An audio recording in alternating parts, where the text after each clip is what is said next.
তুমি আওয়ামী লীগের জাস্ট একটা সাজানো নাটক। সবাই জানে তুমি আওয়ামী লীগের 5টা এমপি। তোর জন্য আমাদের অনেক আলেম, আমাদের আলেম সমাজের অনেক গুণীমানী আলেম যাদের ফাঁসি হয়েছে, যারা প্রবলেমে পড়ছে, যারা বিভিন্নভাবে জেলে আছে, তোর মতন মিথ্যা বানোয়াট উইটনেস দিয়ে তুই ফাঁসাইছিস এইসব ভালো মানুষদের। ভালো হয়ে যা, ভালো হইতে পয়সা লাগে না। তোর ছেলে, তোর মেয়ে, তোর বউ বাচ্চা কই থাকে? তুই যে এত বড় বড় কথা কইস, আওয়ামী লীগের চামচাগিরি করিস, তোর বউ বাচ্চা মানে কোথায় থাকে? তোরে নিয়ে আমি কথা বলার মতন রুচি আমার আসে না, আমার ঘৃণা করে। কি জন্য? তোর জন্য আমাদের আলেম। আসসালামু আলাইকুম। দুবাইয়ের বিশিষ্ট স্বর্ণ ব্যবসায়ী আরাব খান ব্যারিস্টার সুমনকে এবার ধুয়ে দিয়েছেন। ব্যারিস্টার সুমনের বিরুদ্ধে কঠোর ভাষায় সমালোচনা করেছেন। ব্যারিস্টার সুমনকে বলেছেন আওয়ামী লীগের দালাল। ব্যারিস্টার সুমন তাদেরকে নিয়ে ভিডিও বানান যাদেরকে সরকার ছুড়ে ফেলেছে, যাদেরকে আওয়ামী লীগ ছুড়ে ফেলেছে, আওয়ামী লীগের সাথে যাদের ঝামেলা রয়েছে সে সকল ব্যক্তিদের নিয়ে সমালোচনা করেন এই ব্যারিস্টার সুমন। কিন্তু বাংলাদেশে যারা এমপি মন্ত্রী রয়েছে প্রত্যেকে দুর্নীতি অপকর্মের সাথে যুক্ত রয়েছে, কিন্তু তাদের বিরুদ্ধে কোনো কথা বলেন না ব্যারিস্টার সুমন, এমনটি দাবি করেছেন আরাব খান। এছাড়াও আরাব খান বলেছেন বাংলাদেশের বিশিষ্ট আলেমদের হত্যার ব্যাপারে, ফাঁসির ব্যাপারে, তাদেরকে মিথ্যা মামলা দিয়ে সাজা দেওয়ার ব্যাপারে এই ব্যারিস্টার সুমনের ভূমিকা ছিল অপরিসীম।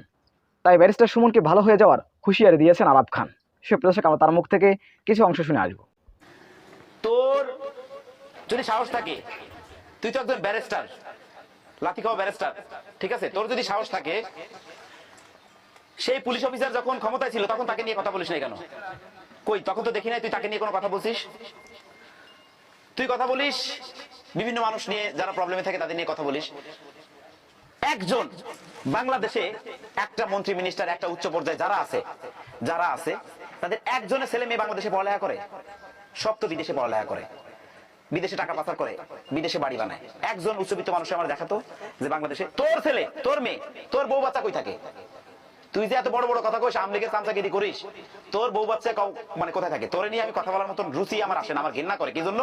তোর জন্য আমাদের আলেম। তুমি বলো তুমি আওয়ামী লীগের এমপি না, তোমাকে আওয়ামী লীগের এমপি না হলে তোমার জুতা মাইরে বের করে দিত। তুমি আওয়ামী লীগের জাস্ট একটা সাজানো নাটক। সবাই জানে তুমি আওয়ামী লীগের 5টা এমপি। আমার কথা হচ্ছে কি যে একটা মানুষ যদি বিপদে পড়ে তুই তাকে নিয়েই টানা হেঁচড়া করিস। তোর বাপের যদি সাহস থাকতো, তুই বড় বড় মানুষরা এত অন্যায় করতেছে, এত বালিশ কেলেঙ্কারি করতেছে, এত মিনিস্টার, এত মন্ত্রীরা এত কিছু করতেছে, কই তাদের নিয়ে তো ভিডিও বানাইস না? যাদের সাথে মনে কর আওয়ামী লীগের উচ্চ পর্যায়ে যারা আছে, একটু সমস্যা আছে, একটু প্রবলেম আছে, একটু গ্যাঞ্জাম আছে, তাদের নিয়ে তুই তাদের কথা মতো তাদের নিয়ে ভিডিও বানাইস। তোর নিজের কথা দিয়ে তো তুই কোনো ভিডিও বানাইস না। এখন ভালো হয়ে যা, ভালো হইতে পয়সা লাগে না। তোর জন্য আমাদের অনেক আলেম, আমাদের আলেম সমাজের অনেক গুণীমানী আলেম যাদের ফাঁসি হয়েছে, যারা প্রবলেমে পড়ছে, যারা বিভিন্নভাবে জেলে আছে, তোর মতন মিথ্যা বানোয়াট উইটনেস দিয়ে তুই ফাঁসাইছিস এইসব ভালো মানুষদের। ভালো হয়ে যা, ভালো হইতে পয়সা লাগে না। সুপ্রিয় দর্শক, আরাব খানের এই বক্তব্যটি আপনারা কি হয়ে দেখছেন? অবশ্যই আপনাদের মূল্যবান মন্তব্য কমেন্ট বক্সে জানাবেন। সবসময় সত্য নির্ভেজাল তথ্য পেতে স্বাধীন বাংলা ইউটিউব চ্যানেলটি সাবস্ক্রাইব করে আমাদের সাথে থাকুন। আসসালামু আলাইকুম রহমতুল্লাহ ওয়া বারাকাতুহু।